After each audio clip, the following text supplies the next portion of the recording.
Hoje, nos aprofundaremos em um tema crucial para o sucesso de qualquer negócio: design de talentos, conexão, avaliação e retenção. Para tornar as empresas mais eficazes, é imperativo não apenas selecionar as pessoas certas, mas também criar um ambiente que elas possam prosperar. Para nos guiar por essa jornada complexa e fascinante, temos conosco uma especialista na área, Marici Martins. Ela é fundadora da consultoria de recursos humanos M. Martins RH e possui mais de 20 anos de experiência na profissionalização de empresas familiares e otimização de processos em multinacionais. Com formação em psicologia e pós-graduação em recursos humanos, Marici é uma especialista em metodologias de avaliação comportamental e formada em competências interpessoais pelo Dale Carnegie Group. Ela também preside de forma voluntária a ONG CEO do Futuro, com o objetivo de construir um país melhor através da educação. Marici, seja muito bem-vinda. Muito obrigada, Maurício. É uma honra estar aqui. É um prazer estar podendo trocar com você essas informações e com o seu público. Estou aqui à sua disposição. Excelente. Eu é que agradeço a aceitação do convite. Uma alegria te ter hoje no Pod Brand. E a tua experiência vai trazer certamente muito conhecimento para mim e para todo mundo que acompanha o Pod Brand. Entrando no tema, quais são as melhores práticas para atrair candidatos no processo de conexão, efetivando os melhores e garantir o encaixe cultural mútuo entre o talento que está entrando e as pessoas que estão dentro da empresa, dentro daquela cultura já formatada? E eu te pergunto isso porque eu percebo que essa nova geração tem características bem diferentes daquela em que eu comecei a trabalhar. Eu fui da geração que fez curso de datilografia. Eu brinco que o ChatGPT é uma máquina de escrever que pensa. E essa geração tem uma certa impaciência, espera resultado em curtíssimo prazo, e essa conjunção de fatores faz com que eles busquem sempre uma alternativa na expectativa de ser melhor, sem construir uma base na anterior. Então essa é a premissa para esta primeira pergunta. E é bem inteligente essa pergunta, porque a gente está exatamente nesse momento, e eu acredito, Maurício, que não tem uma receita e uma fórmula mágica, exatamente porque essa geração, ela veio para desafiar o status quo que as empresas estavam acostumadas, né? Então, se você me fizesse essa pergunta 20 anos atrás, quando eu comecei, o poder da contratação estava na empresa. A empresa tinha o grande poder de escolha e valorizava muito os hard skills, as competências técnicas, né? O cara tinha que ter mestrado, MBA, PhD, vir da USP, enfim, era uma questão muito técnica, um olhar muito em cima da experiência, e fazia provas, testes e até entrevistas que, ao meu ver, desde a época que eu acompanho isso, eram até constrangedoras, para colocar os candidatos num ambiente de pressão, de simulação, tem que ver como ele reage. Eu achava um absurdo, mas enfim, era o mercado daquela época, né? E aquela época também, Maurício, se a gente for ver, que eu acredito que nós dois vivemos juntos isso, somos contemporâneos, era uma época assim, o bonito era ficar 15 anos na empresa, né? Você começar como estagiário, como office boy, né? Contínuo, tinha essa palavra, esse cargo, né? E você saía como gerentão. Esse era o cenário, né? Ou você seguia a carreira da tua família. Se a tua família era de advogados, ai de você se fosse médico. Se tua família era de médico, ai de você se fosse engenheiro, né? Então era uma coisa muito fragmentada, vamos dizer assim, né? Departamentalizada. Hoje, como você mesmo trouxe, é o inverso. Hoje, se a gente for colocar nessa balança, quem decide a contratação é o candidato, não é a empresa. Hoje não é o que você vai trazer para mim, enquanto empresa, para que eu possa te contratar. A pergunta é outra, é do candidato. O que você, empresa, vai me oferecer para eu querer entrar? Né? Então, foi uma inversão completa de valores que o mercado está apanhando. Né? E com isso veio a pandemia, que acelerou isso e junto com ela trouxe fenômenos como a grande demissão, né? Que só em 2021, Maurício, 47 milhões de trabalhadores pediram a demissão nos Estados Unidos. De forma voluntária? De forma voluntária, porque estavam de saco cheio, porque estavam estressados, porque não fazia mais sentido para eles aquilo. E isso depois espalhou no mundo inteiro, inclusive no Brasil, né? E aí, se você pergunta hoje qual a forma de trazer para a conexão e essa atração desses jovens talentos, é o foco no propósito, é o foco nos valores. Tem que ter fit e sinergia de propósitos e valores. Senão, não vira. Ele não fica, ou a empresa não fica satisfeita com ele, né? E é claro que eu estou falando, né, Maurício, ainda num cenário classe A, B, até as CDE, se tiver alguma outro tipo de assistência governamental que possa fazer essa escolha, né? Tipo, não quero trabalhar nessa empresa porque eu tenho auxílio bolsa, porque meu pai me banca, porque meu marido trabalha, tal. Agora, eu costumo sempre trazer uma outra realidade que traz mais de 50% da nossa população, que é a classe DE. E dentro dessa classe, existe aqueles que querem trabalhar e os que não querem. Então, eu acredito que, se você quer trabalhar, não importa o propósito, você se adequa. Não importa o horário, você se adequa. Não importa a área, você se adapta, né? Então, também, vamos lá. Tem gente que tem um romantismo, sabe? Quando vai ler o currículo de um candidato, eu estou falando do pessoal da minha área, Maurício.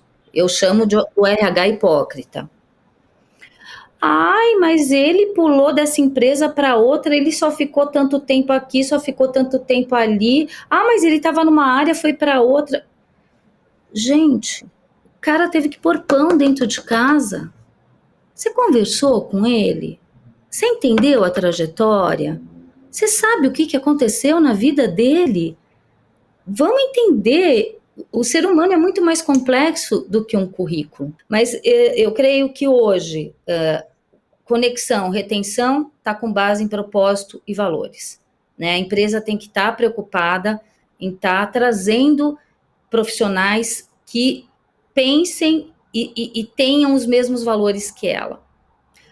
E, é claro, profissionais que tenham vontade de fazer acontecer, porque senão passa 3 meses eles já querem virar CEO da empresa.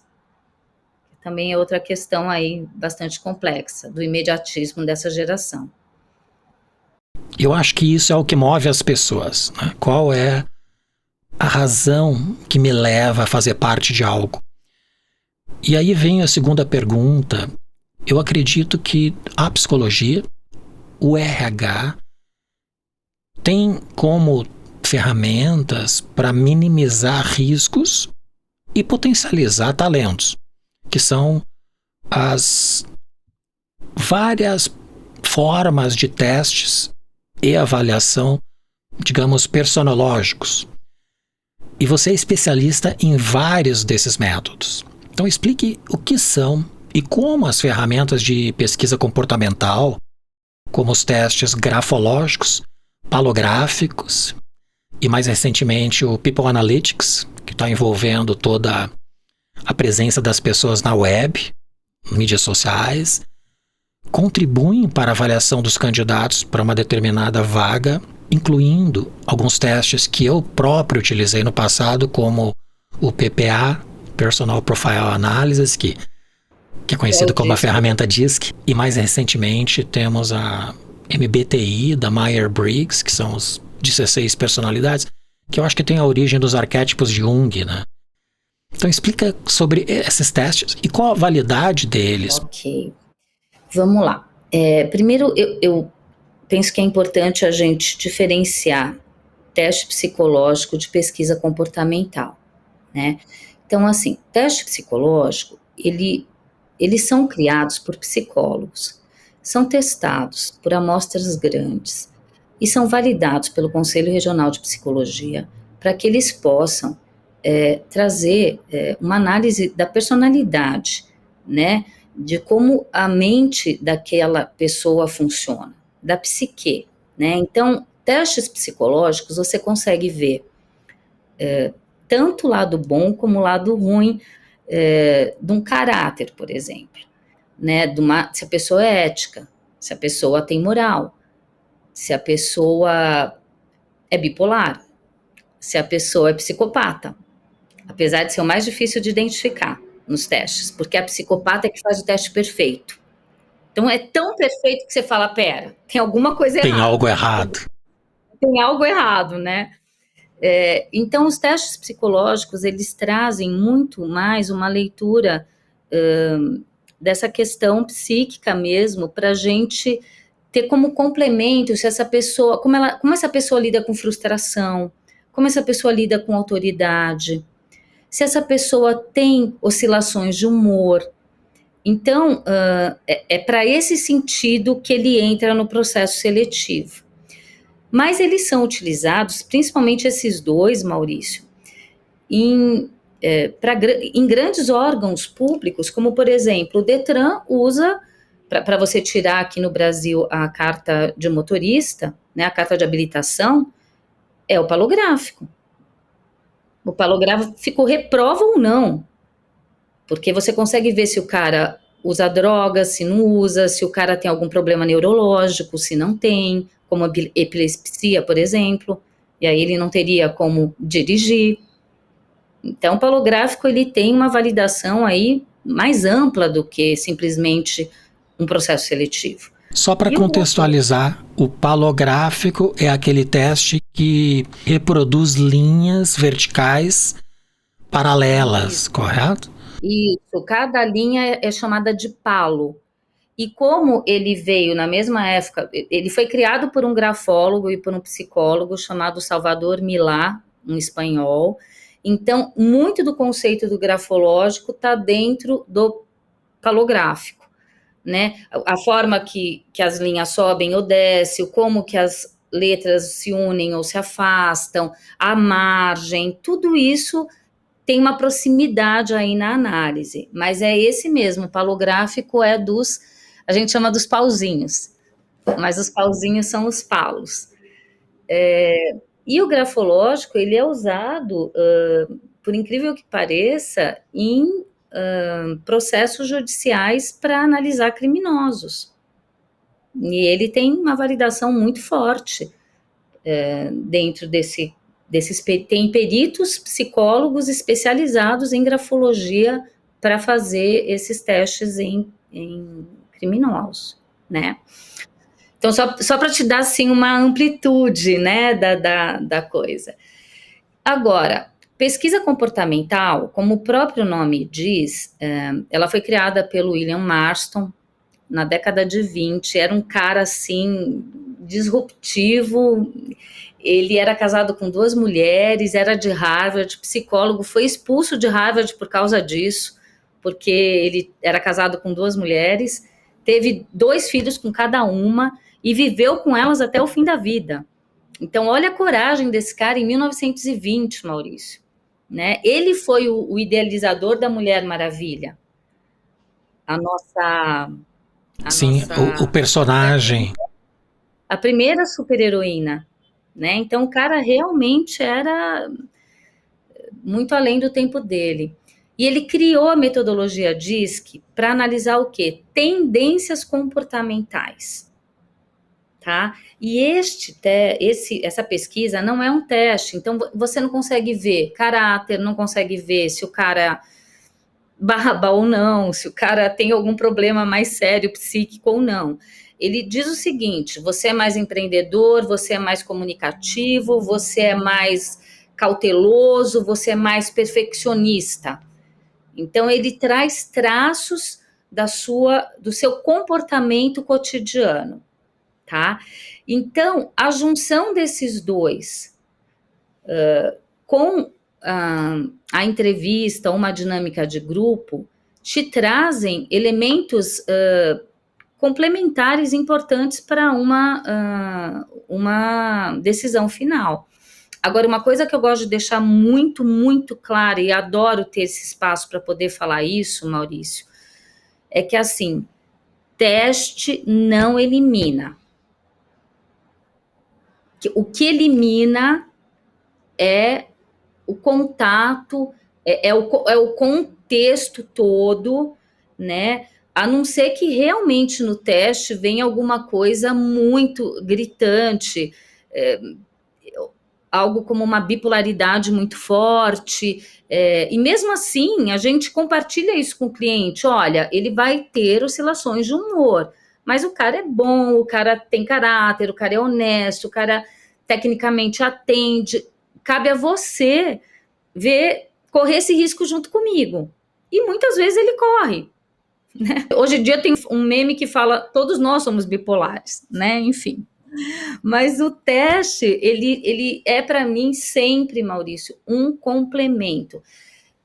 Eu já demiti cliente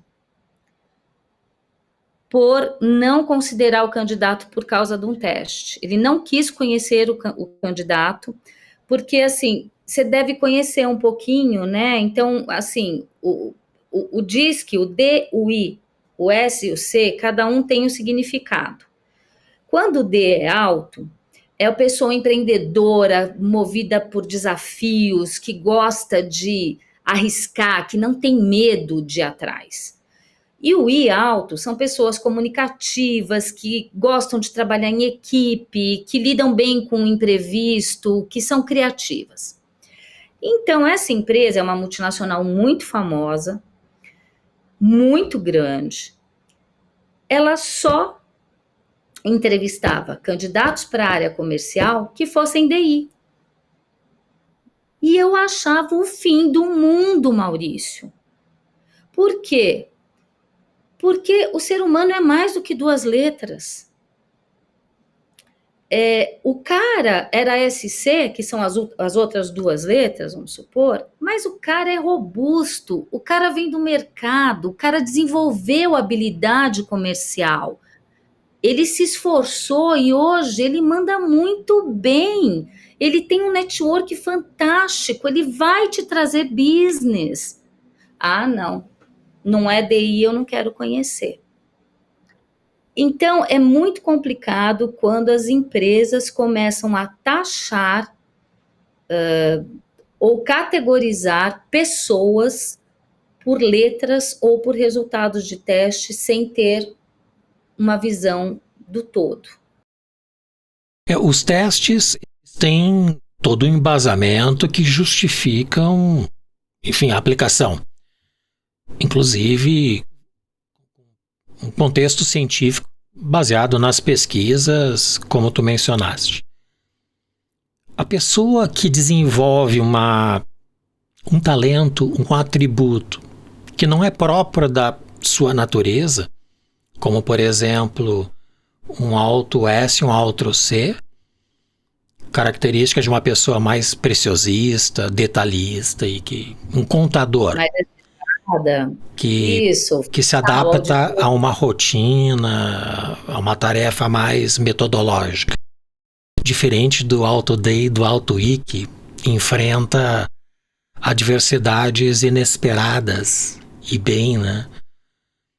A pessoa desenvolve talentos que não são da sua natureza, mas esses casos não são as exceções e os testes configuram uma certa validação por amostragem da maioria. Não, não diria que são exceção, Maurício, porque tudo depende da história de vida e da necessidade.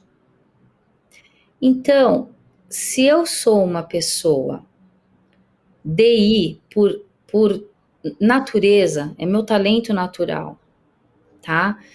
Mas o meu ambiente, o lugar que me deu oportunidade e que eu tinha necessidade de trabalhar, exigia de mim um preciosismo que eu não tinha, eu vou por esforço, por atitude, atrás disso, para atingir a expectativa do lugar que eu estou. E isso acaba sendo incorporado na minha personalidade. O que acontece é que em momentos de estresse eu volto a CSC. Entende? Em algum momento, sei lá, o mundo vai acabar. Sob pressão. Sob pressão.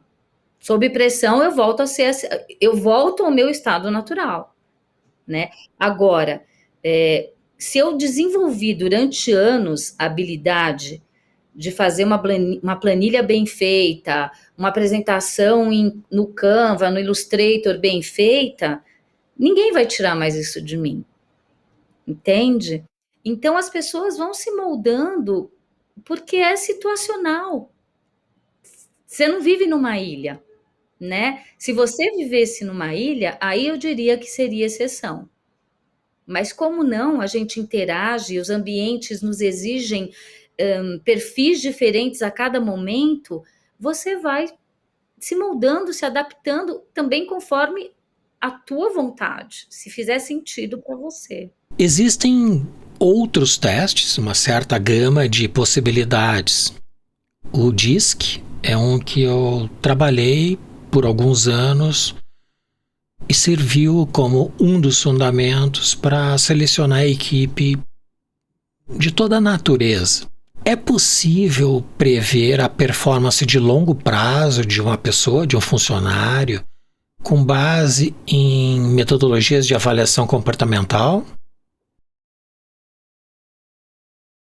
Maurício, eu penso o seguinte, o ser humano não é uma estatística e não é uma ciência exata, né? Então, eu tenho mais de 27 anos, fala baixo, né? 27 anos, mais de 27 anos nessa área, e pela minha experiência, tá? Por mais que você se acerque de todas as etapas do processo seletivo, né? Dinâmica de grupo, apresentação de um case mais técnico, entrevista por competência, palográfico, grafológico, DISC, coleta de referências, você tem um acerto de 75%. Porque os outros 25%, Maurício, você não controla. Por que você não controla? Tem a ver com questões externas que podem acontecer com esse candidato. Por exemplo, ele entrou, tá indo super bem, o marido sofre um acidente de carro e fica tetraplégico. Cara, que cabeça que essa pessoa vai ter para fazer o trabalho dela? Ou ela entrou, tá super bem, descobre que tem um carcinoma gigante no cérebro. Tudo bem que eu tô dando exemplos catastróficos, mas eu tô querendo dizer o seguinte: às vezes a pessoa tá passando por um momento de separação, tá brigando com o marido, guarda de filho na justiça. E são fatores que você, enquanto selecionador, não tem como prever, né? E aí isso entra nesses 25%. E a outra parte que entra nesses 25% tem a ver com a parte subjetiva que muitas vezes o candidato consegue manipular ou esconder, ou o próprio cliente não passa a real para você. Então, já aconteceu, Maurício, não faz muito tempo, tá? Um cliente pediu 10 profissionais para uma determinada função. Eu fiz a dinâmica de grupo, veio uma representante do grupo dele, tal, conseguimos aprovar 7 na primeira dinâmica. Então, de 10, eles aproveitaram 7. Os 7 entraram, fizeram processo admissional, depois de uma semana não tinha ficado nenhum. Nossa. Aí ele pediu uma outra dinâmica. Eu fiz, eles aproveitaram 5. Dos 5, ficou uma. O que eu fiz?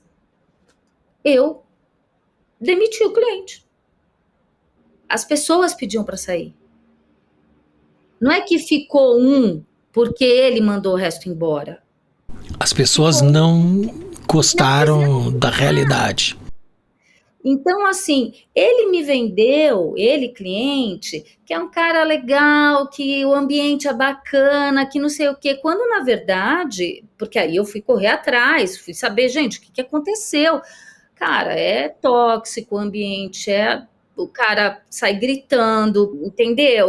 Tentando resumir, eu percebo que todas essas metodologias representam uma relativa importância, mas não são o suficiente. Aí entra o papel do psicólogo, do consultor, da consultora, que é o teu caso, para complementar a análise por outras premissas que não estão num teste comportamental, não é? Perfeito, você falou tudo. Você falou tudo, inclusive é isso que faz a diferença para mim quando existe dicotomia nos resultados. E aí eu te pergunto, ocorre isso? Você já enfrentou contradições nos resultados em diferentes métodos? E como é que tu reconciliou isso? Tá. Eu já enfrentei várias vezes, tá? E a única forma que eu acredito, Maurício, que tem para a gente conseguir fazer o checkmate é sempre com a pessoa. É sempre retomando com a pessoa. Por quê? Muitas vezes, apesar do teste apresentar, na maioria dos momentos que você faz, o mesmo resultado, tem uma questão situacional. Então, eu vou te trazer alguns exemplos, tá? No palográfico, tem uma determinada questão, se você faz tremor em toda a sua execução, isso pode significar algum problema neurológico ou algum problema de drogadição, tá? E aí, eu estava com um candidato, era uma seleção interna para supervisão. O cara era vendedor e alguns vendedores participaram do processo e ele era o mais cotado, de cara o melhor. E aí eu apliquei o palográfico e o palográfico dele veio todo tremido, Maurício. Falei, cara, não é possível. Será que esse cara é drogadito e a gente não percebeu? Ou será que ele tem algum problema? Sei lá, de repente ele pode ter algum problema neurológico que não é tão sério, epilepsia, alguma coisa assim. E aí eu chamei ele para conversar. Falei, olha, como é que você estava quando você fez o teste? Tava tudo bem? Tava, tudo. Falei, você está passando por algum momento na tua vida de diferente Ele falou, por que deu ruim, né? Porque aí já fica, não, tá tudo bem, eu só tô querendo sondar você um pouquinho mais para ter um resultado mais completo. Ele falou, olha, Marici, eu parei de fumar faz uma semana, então a única coisa diferente que tá acontecendo comigo é isso. Aí, pronto, matou. Então, ele estava passando por um processo de abstinência química, entende? Tem outros exemplos, por exemplo, no DISC. O DISC eu tenho um exemplo fantástico para te dar. Eu estava dando feedback para o cara e ele falou, não, esse não sou eu. E aí já vem aquela facada, né? Você fala, putz, aí eu começo, sondagem. Tá, vamos lá. Quando você fez, você estava sozinho ou estava num ambiente, né? Não, estava sozinho. Foi tranquilo para você fazer o teste? Olha, eu posso ser muito franco com você? Lógico. Tem muita palavra lá, muito adjetivo, muita pergunta que eu não sabia o significado. E eu chutei. Então, se ele chutou, obviamente, o resultado não vai sair o perfil dele. E isso eu enfrentei, Maurício, numa empresa onde eu aplicava DISC para um time operacional de carga e descarga de caminhão. Eu tive que fazer uma outra linguagem do DISC, porque eles não entendiam as perguntas e as respostas. E fora que você pode estar de TPM, você pode ter brigado com teu marido, você pode ter batido o carro, você pode ter sido assaltado, e isso pode interferir no resultado. Então, é sempre voltando com a pessoa, é sempre conversando com a pessoa que você vai validar e vai desempatar as incongruências que possam ocorrer no resultado. Tu mencionaste do tremor. Eu acho que até determinadas medicações podem provocar esse tipo de efeito colateral. Sim, sim. Por isso que é importante sempre estar sondando. Por isso que o teste pelo teste, para mim, não diz nada, Maurício. Se eu não converso com a pessoa, se eu não entendo a história de vida dela, a energia, essa troca, o teste para mim é só um teste. Quais são as métricas que tu considera essenciais para avaliar a performance de um funcionário e de que forma isso pode ser repassado para a equipe ou individualmente quando esse resultado não está de acordo com as expectativas? Eu utilizo a metodologia chá. A metodologia chá, ela unifica o conceito de competência, tá? Então, eu vou explicar cada letra e aí no final penso que vai fazer sentido. Então, o C significa o conhecimento. O conhecimento que você, enquanto profissional, absorveu durante toda a sua vida, né? Então, conhecimento cultural, conhecimento técnico, conhecimento acadêmico, conhecimento de idiomas, conhecimento de ferramentas, é o conhecer, é o C. Aí nós vamos para o H. O H significa habilidade, ou seja, o quanto que eu sei colocar em prática o meu conhecimento, né? É o saber fazer. Eu posso ter estudado como que eu tenho que dirigir um carro, mas se eu não começar a dirigir e praticar, eu não vou ter habilidade de dirigi-lo, né? Então, uma coisa é ter conhecimento, outra coisa é saber usar esse conhecimento na prática. E por último, é o A, que significa atitude. Então, eu posso ter conhecimento, eu sei dirigir, eu posso dirigir, tenho habilidade para dirigir, mas eu posso não querer dirigir. né? Então, se você consegue implantar isso na cultura da empresa com feedback, para mim é a melhor ferramenta. Por quê? Você tem casos clássicos, né, Maurício? Ah, esse cara, tecnicamente, ele é excelente, mas o cara com as pessoas, ele é péssimo, né? A gente cansa de ouvir esse tipo de casos, né? Ou então, ai, eu contratei pelo técnico, mas eu demiti pelo comportamental, né? Então, se a gente consegue, numa descrição de cargo, colocar o que é conhecimento, o que é habilidade e o que a gente espera que ele faça, a gente consegue dar um feedback bastante específico e assertivo em relação a onde ele está indo bem e aonde ele precisa desenvolver, e aí poder, junto com ele, desenvolver um plano de desenvolvimento individual. O retorno para um profissional que não está cumprindo bem com as expectativas, considerando que essas expectativas tenham sido claras, isso também é um problema que eu percebo. A falta das lideranças deixarem claro o que esperam. Porque não é só o talento, mas a dificuldade de ter líderes que realmente saibam liderar pessoas. É a Estar maior num dificuldade. cargo, estar numa posição de diretoria, level C, não significa que a pessoa realmente tenha essa aptidão ou essa habilidade.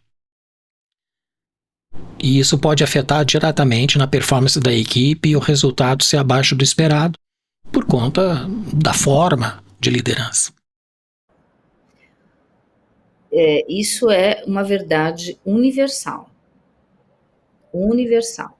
E é por isso que, se você me perguntar, tá bom, Marici, tem um chá, então você vai mensurar a competência de uma pessoa, se ele tiver conhecimentos bons na área, se ele souber fazer, tiver habilidade, e se ele quiser, e vai lá e faz a diferença. Beleza.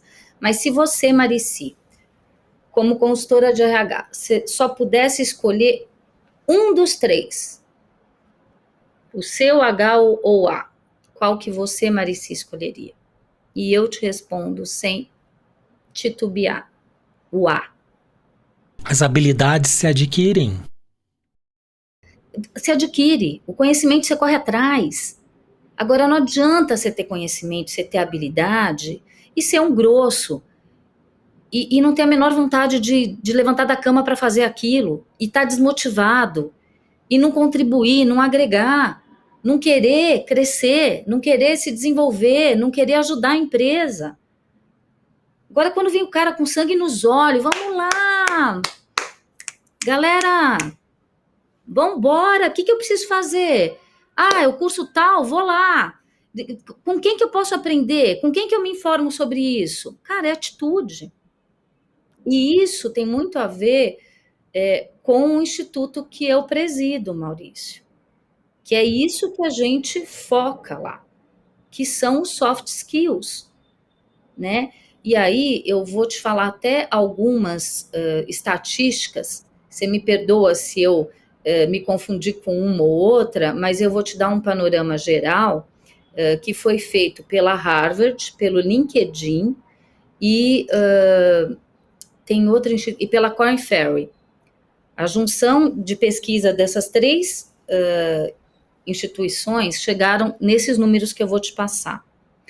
86% dos profissionais com mais sucesso no mercado são profissionais com boas soft skills, profissionais com atitudes, profissionais que se relacionam bem, profissionais que têm autoconhecimento e que querem se desenvolver com os outros.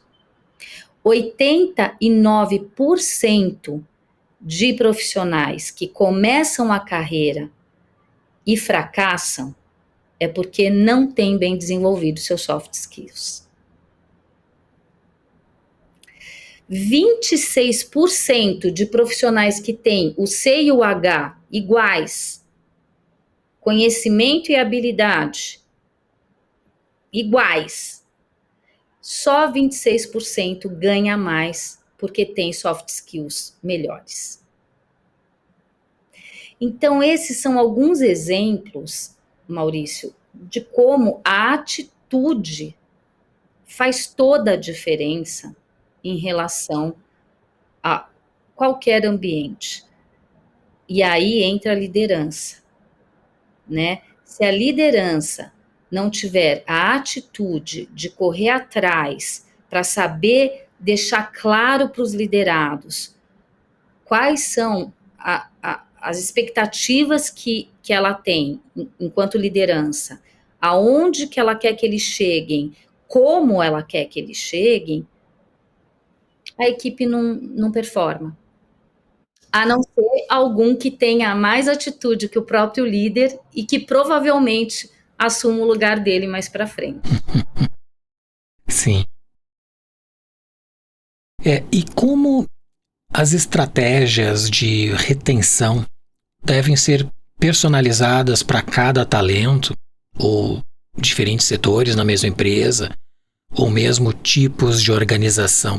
Existe uma forma de trazer isso mais um a um, personificar esta situação, ou toda essa estratégia, digamos assim, de manter a equipe é sempre considerada de forma equivalente a todos?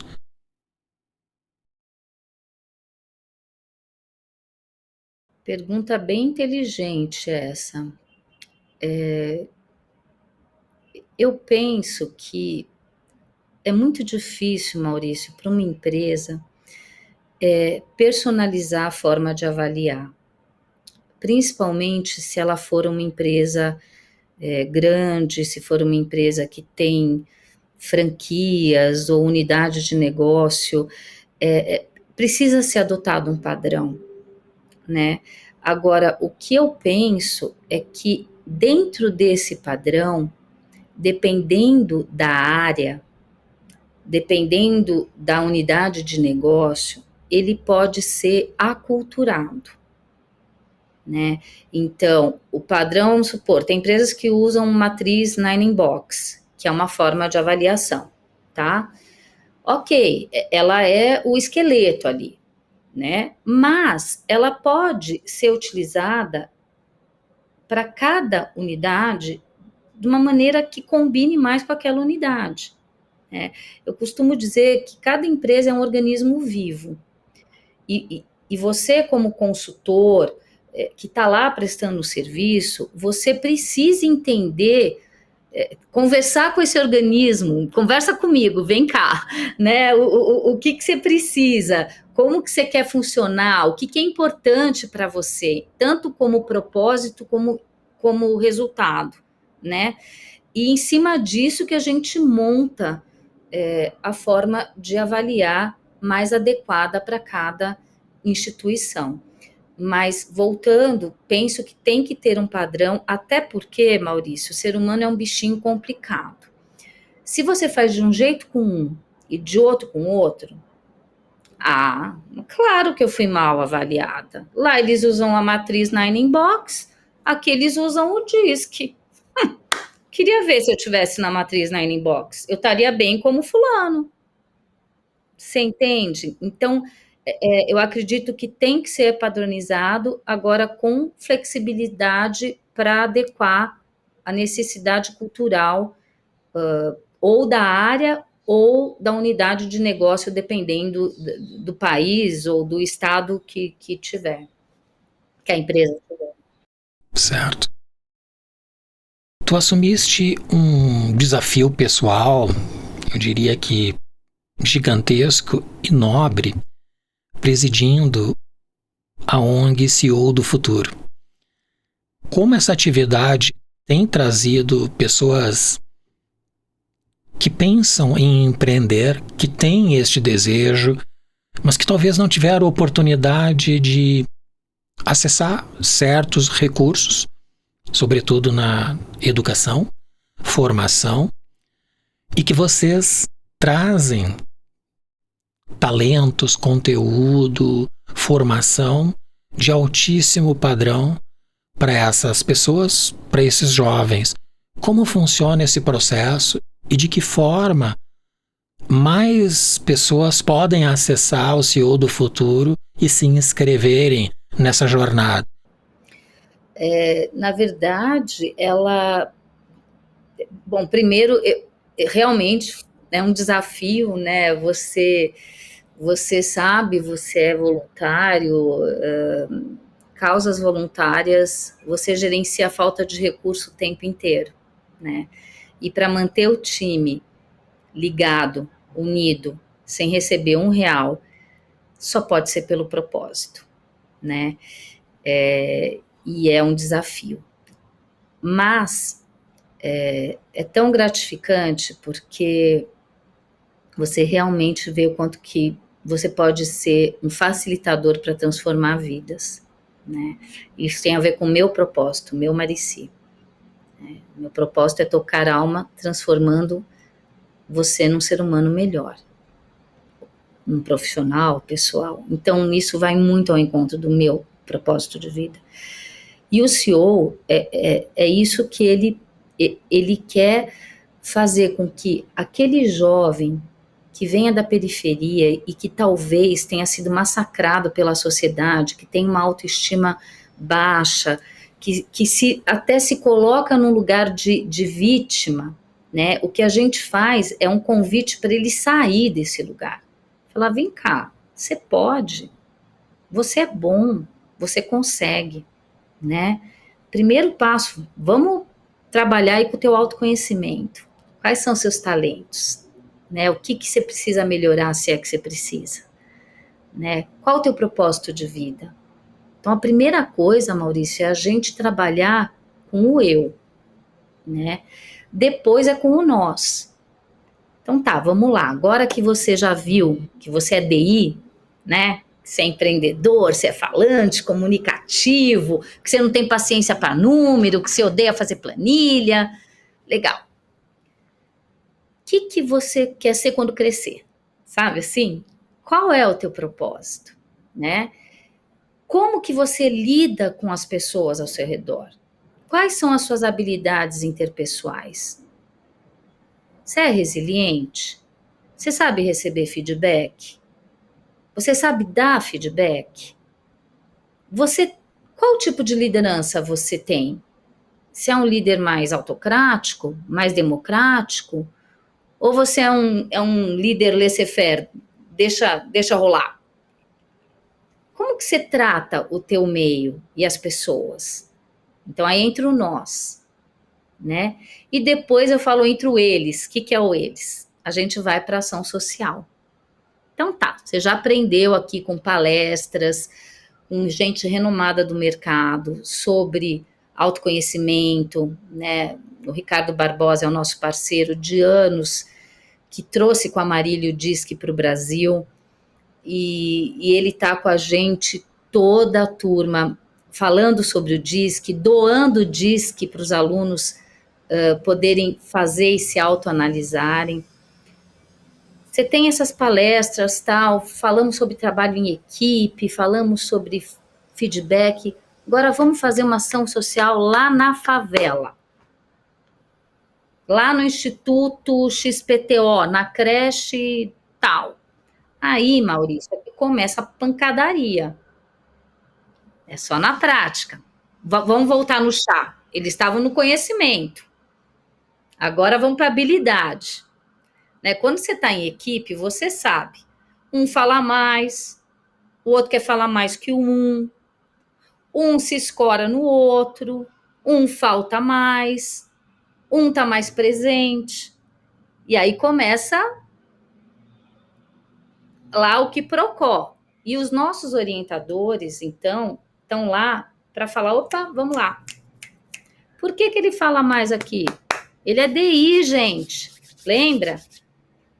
Quem está sendo líder situacional aqui? Lembra do treinamento de trabalho em equipe? Da comunicação não violenta? Então, é nesse momento que eles põem a mão na massa em cima de uma ação ou de um projeto social, é que eles começam a desenvolver, de fato, as habilidades interpessoais. E no final, Maurício, que é a formatura depois de 4 meses, eles têm durante 4 meses aulas aos sábados, junto com as ações sociais que eles fazem. Aulas de soft skills, né? A formatura é ele apresentar em grupo um pitch da ação social que ele fez nesses 4 meses. E aí, Maurício, é uma choradeira, porque aí você vê aquele menino que tremia para falar com você, com o microfone na mão, apresentando o grupo dele. E com um impacto enorme na comunidade que ele aplicou todo esse aprendizado. E é isso que faz, eu sei, eu odeio essas palavras da moda, mas é isso que empodera. É isso que tira ele daquele lugar de vítima. Fala, cara, ele fala isso. Cara, há 6 meses atrás eu não falava me olhando no espelho. E hoje eu estou aqui para uma plateia de 100 pessoas apresentando um projeto que nós arrecadamos junto com patrocínio, subimos um muro de arrimo na favela, arrecadamos mais de R$ 1.200, tivemos o patrocínio da Leroy Merlin e hoje estamos dando segurança para não sei quantas crianças dentro dessa comunidade. Você entende? Então é transformador, é transformador. E o nome CEO do futuro hoje para a gente tem mais a ver com o CEO da sua própria vida, né? Porque muitos não querem empreender, mas muitos querem dentro da empresa um lugar melhor. Então depois que ele passa por essa imersão com a gente, ele consegue externar melhor essa vontade dele crescer dentro da empresa. Ou ele consegue ter coragem de mudar de área, por exemplo. Ou ele consegue ter coragem de aceitar um desafio para ir para o exterior. Não necessariamente empreender ou ser um CEO, mas ele toma as rédeas da própria vida. É nesse sentido. É um belíssimo projeto. E um desafio pessoal muito gratificante, eu acredito, pelo resultado que tu comentaste agora. Toda formatura, toda borrada, com os olhos vermelhos, maravilha. Essa é a graça da vida. É isso aí. Muito bem. Chegamos ao pinga-fogo. É um momento que nos aprofundamos em indagações que tocam a essência e a trajetória de cada um. São 3 perguntas que eu faço a todos os convidados. Primeira delas. Nossa, quais são as virtudes... Já tá me dando medo aqui. Não precisa te assustar. Quais são as virtudes do empreendedor de sucesso? Essa eu tenho uma regrinha do A. Né? Eu sou cheia das siglas. Né? Primeira delas, autoconhecimento. Você não sai do lugar se você não se conhecer. Né? Segunda, autopreservação. Tem que cuidar de ti. Né? Não adianta ser workaholic, não adianta não ir no médico, não adianta não cuidar do que você come, do que você se exercita. Né? Terceiro, o autogerenciamento. Né? Se você não autogerenciar a tua vida, você não consegue ter sucesso. Tenho tempo de estudo, tenho tempo de trabalho, tenho tempo de ficar com seu filho, tenho tempo de viajar, tenho tempo de você ir numa festa. Você precisa se autogerenciar, né? Quantos A já foram, Maurício? Me ajuda. 3, 3. Né? Autoconhecimento, autopreservação, autogerenciamento. O outro é a atuação, né? Não adianta você ter tudo isso e não atuar, não fazer acontecer. Tem que agir. Tem que agir. É o A do chá, né? E aí o outro A seria a atualização constante, né? No teu nicho, no mercado, no que está acontecendo no mundo. E o último A, eu acho que é a ação social. Quando você tem esse conjunto de A, eu acho que você tem sucesso. E o mais importante é que, no mínimo, Maurício, um deles tem que suprir o seu propósito. Senão você não vai ter sucesso. Eu tenho, graças a Deus, a sorte de cumprir o meu propósito em 2 deles. Na minha vida profissional e na minha vida voluntária. O que diferencia os sonhadores dos fazedores? Eu não quero que os sonhadores me levem a mal, tá? Mas se eu for no estricto senso da palavra,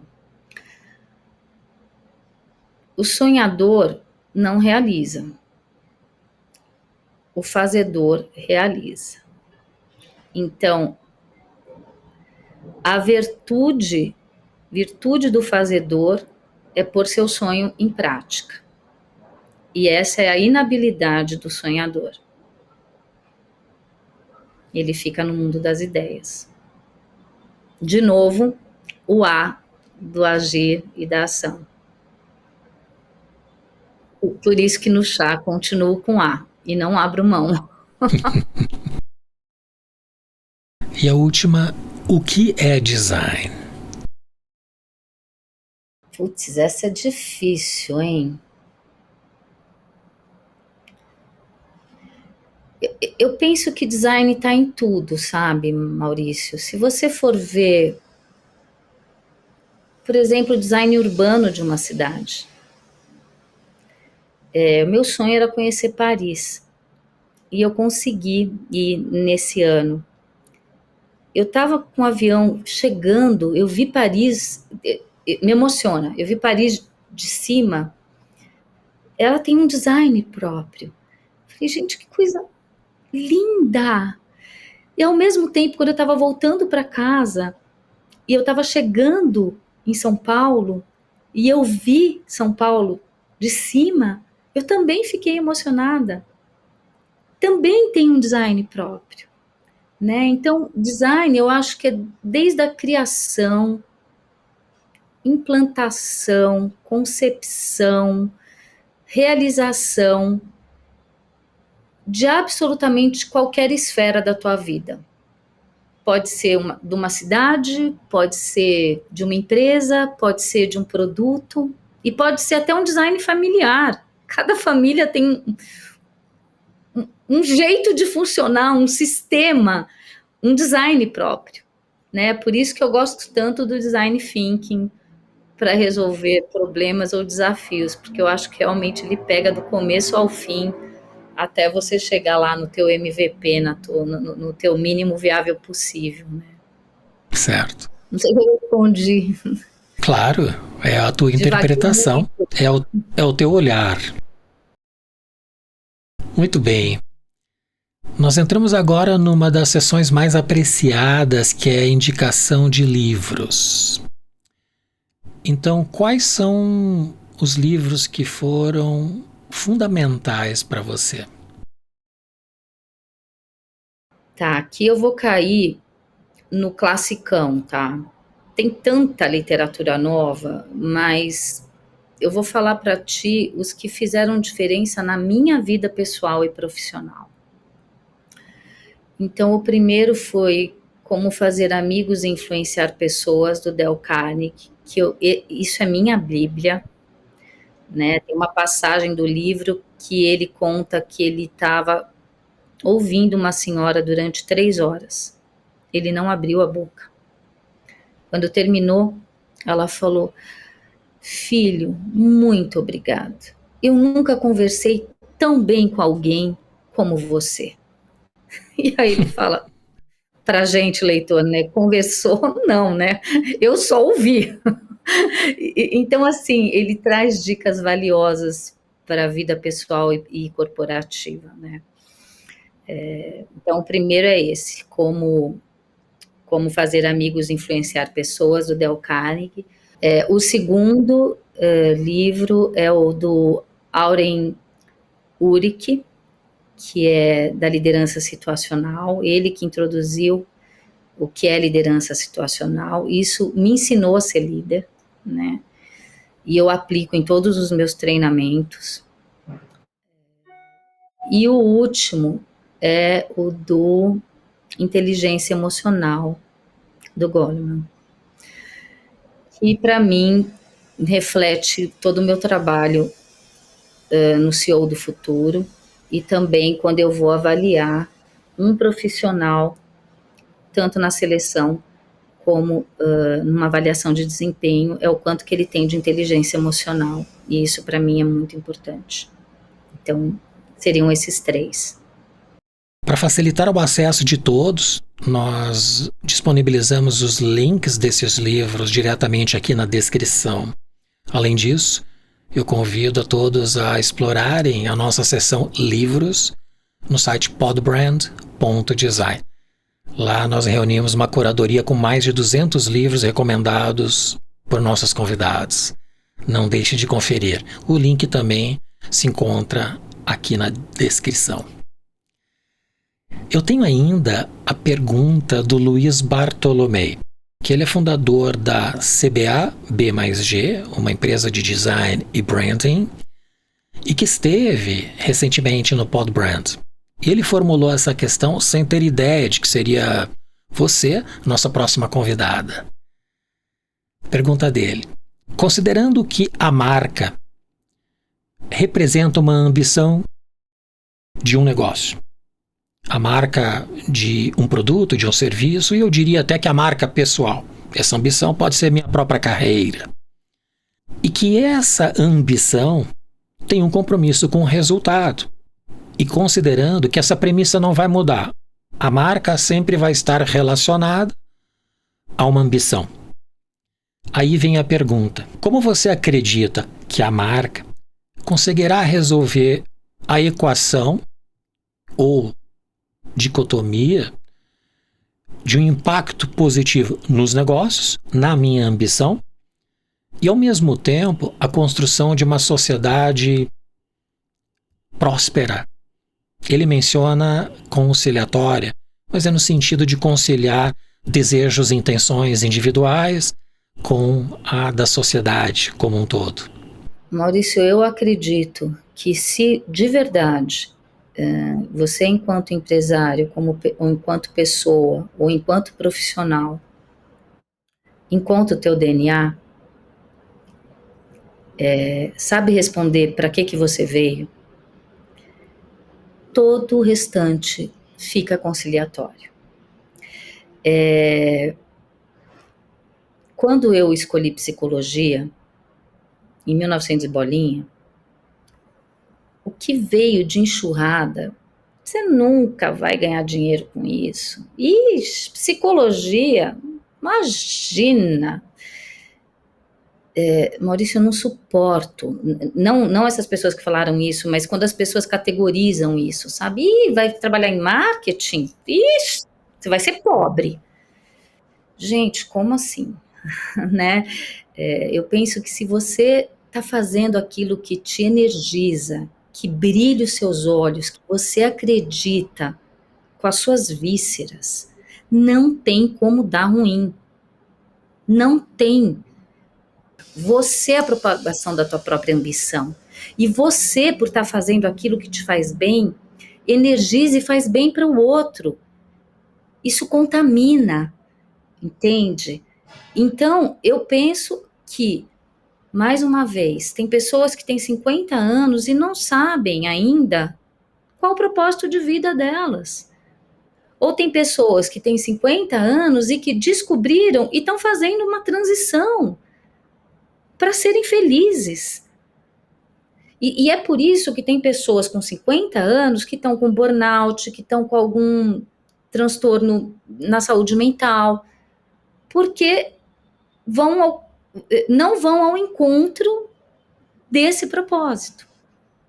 Então, respondendo ao nosso colega, eu penso que elas são conciliatórias quando você realmente sabe o que te faz feliz e o que você veio fazer aqui nessa vez que você veio, né? Não sei das próximas.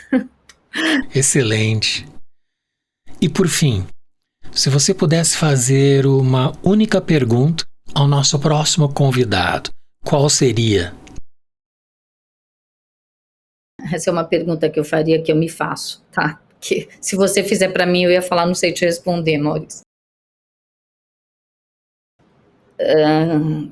Tendo em vista a nossa juventude atual e os seus comportamentos, veja bem, não estou falando nem mal nem bem, tá? Mas assim, analisando os comportamentos da nossa juventude de hoje, seus hábitos, suas atitudes frente ao mercado de trabalho, frente à faculdade, e pensando que esta mesma juventude será a nossa liderança no futuro, como ele enxerga o nosso futuro? Muito profunda essa pergunta. Requer muita reflexão. Eu tenho medo da resposta. É. Eu tenho medo da resposta. Sinceramente, olha que eu sou bem otimista. Eu vou fazer um exercício pessoal de tentar responder para mim mesmo. Tá. Muito bem, Marici, chegamos ao final.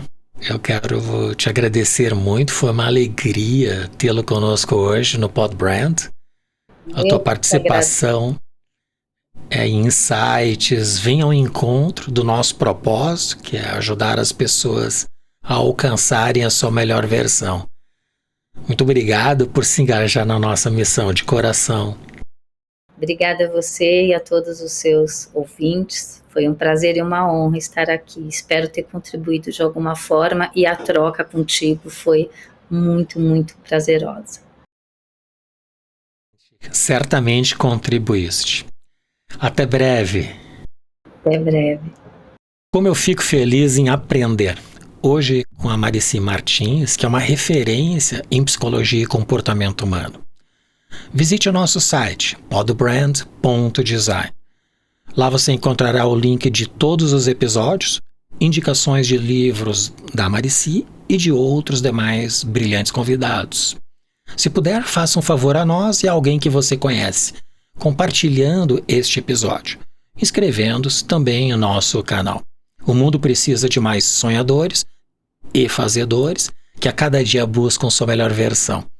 Obrigado por estar conosco aqui no Pod Brand, o podcast do design.